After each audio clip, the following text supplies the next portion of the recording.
அண்ணா பல்கலைக்கழக மாணவி பாலியல் வன்கொடுமை வழக்கில் தொடர்ந்து அது தொடர்பான விசாரணை நீதிமன்றத்தில் நடைபெற்று வருகிறது. நீதிபதிகள் அரசுக்கும் காவல்துறைக்கும் கேள்விகளை எழுப்பி வருகிறார்கள். தொடர்ந்து பார்த்து வருகிறோம். தற்போது காவல் ஆணையர் பேட்டி அளித்தது தொடர்பாக நீதிபதிகள் கேள்வி எழுப்பியிருந்தார்கள். பாரி கார்த்திக், இது தொடர்பாக அரசு என்னென்ன விளக்கத்தை கொடுத்திருக்காங்க, விவரங்களை வழங்கலாம். அதாவது தலைமை வழக்கறிஞர் கூடும் பொழுது எவரையும் காவல்துறை பாதுகாக்கவில்லை என்பதை மாணவர்களுக்கு தெரிவிக்கவே காவல் ஆணையர் செய்தியாளர்களை சந்தித்து விளக்கினார் என்றும் கூறப்படுகிறது.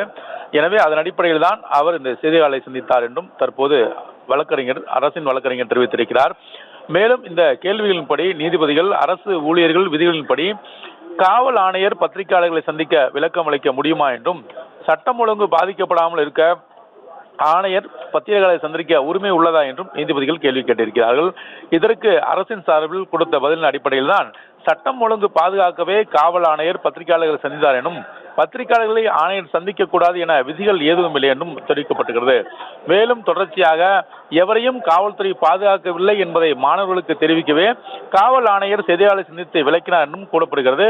மேலும் இந்த விவகாரம் மிக தீவிரமாக கருதப்பட்டு நடவடிக்கை எடுக்கப்பட்டுள்ளன என்றும், முதல் தகவல் அறிக்கை வெளியான விவகாரத்தில் ஆணிவேர் வரை விசாரணை நடத்தப்படும் என்றும் தற்போது அரசு தலைமை வழக்கறிஞர் நீதிபதியிடம் உறுதியளித்திருக்கிறார். அதன் அடிப்படையில் இந்த முதல் தகவல் அறிக்கை வெளிவதற்கான ஆணிவேர் வரை தேடும் அனைத்து விசாரணைகளும் நடைபெற்று வரும் என்றும் தற்போது அவரிடம் உறுதியளித்திருக்கிறார். தொடர்ச்சியாக இந்த முதல் தகவல் அறிக்கை எவ்வாறு வெளிவந்தது, அதை யாரெல்லாம் பதிவேற்றம் செய்தார்கள், இந்த பதிவிறக்கம் செய்ததை வைத்து அவர்கள் ஏன் இன்னும் கைது செய்யப்படவில்லை, ஏன் அவர்கள் மீது நடவடிக்கை எடுக்கப்படவில்லை, யாரெல்லாம் பதிவிறக்கம் செய்தார்கள் என்று உங்களால் எடுக்க முடியாதா என்ற கேள்விகளை நீதிபதிகள் கேட்டார்கள்.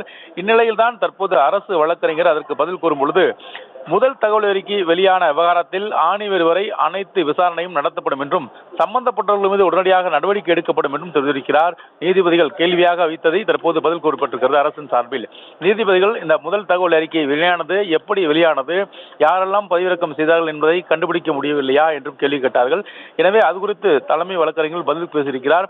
அந்த பதில்தான், அதாவது அந்த விவகாரம் தொடர்பாக விசாரணை தற்போது விரைவாக நடைபெற்று வருகிறது என்றும், முதல் தகவல் அறிக்கை வெளியான விவகாரத்தில் அனைவருமே கிட்டத்தட்ட, அதாவது அந்த சம்பந்தப்பட்ட அந்த பதிவிறக்கம் செய்யப்பட்ட அனைவருமே கண்டிப்பாக சட்டத்தை முன் கொண்டு வந்து நிறுத்தப்படுவார்கள் என்றும் தற்போது அரசு வழக்கறிஞர் தெரிவித்திருக்கிறார்.